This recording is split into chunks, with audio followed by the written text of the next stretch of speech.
कहानी का आरंभ एक बेबस, लाचार पिता दर्द से कहराते हुए अपने बेटे को दिलासा दिला रहा था कि बेटा मैं हूं ना। सब ठीक हो जाएगा, बस तुम्हारी एमआरआई होना बाकी है, फिर डॉक्टर तुम्हारा इलाज शुरू कर।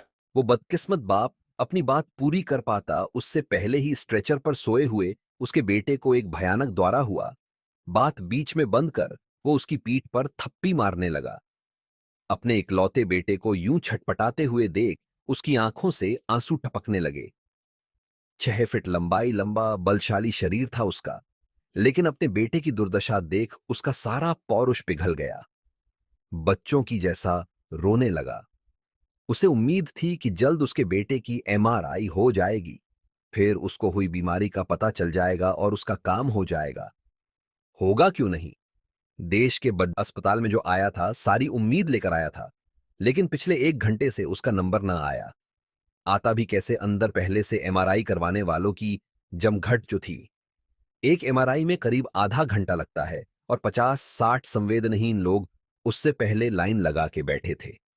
और मशीन 24 घंटे चलती तब भी उसका नंबर शायद दूसरे दिन आता। देश का विशाल अस्पताल, देश के नामी गिरामी विशेषज्ञों से लेस अस्पताल।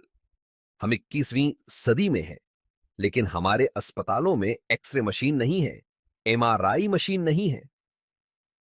होंगी भी कैसे। यहां एमआरआई मशीन बनाने की तकनीक है ही नहीं, न ही उसके खराब होने पर उसे सुधारने की कोई तकनीक है। आपको बता दूं, एक उम्दा गुणवत्ता की एमआरआई मशीन करीब 1 करोड़ की आती है और ये चीन, जापान, कोरिया जैसे देशों से आयात की जाती है। खराब होने पर या तो मशीन चाइना जाएगी या वहां से टीम यहां आएगी। इसकी मरम्मत का खर्च लगभग लाखों में आएगा। अब यह जानकर आपको अमृतानंद की अनुभूति होगी कि 3600 कोटि की मूर्ति और लगभग 2100 कोटि की मूर्ति मुंबई और गुजरात में बनी है।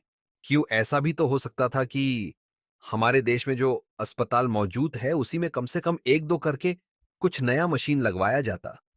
2023 की बात है, गोविंद बल्लभ पंत अस्पताल जो अगरताला त्रिपुरा में स्थित है, उस अस्पताल में 10 लाखों की मशीन खराब हो रहा है। ये 10 लाखों का मशीन अब तक क्यों नहीं लगा।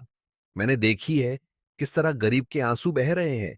एक्सरे के लिए 100 रुपये नहीं है और ना ही सरकारी मोहर लगा गरीबी कार्ड। नया सेंट्रल विस्टा भी तैयार है, इसमें कोई दो राय नहीं है। ये दोनों हमारे गौरव थे, हैं, सदा रहेंगे। इनका मोल इन पैसों से कहीं बढ़ाकर था, लेकिन ये भी होते तो कहते कि अस्पताल बनाओ और साथ साथ मूर्ति भी बनानी चाहिए। जरूरी व्यवस्था उपलब्ध कराओ, उनकी जरूरत की चीजें बनाओ।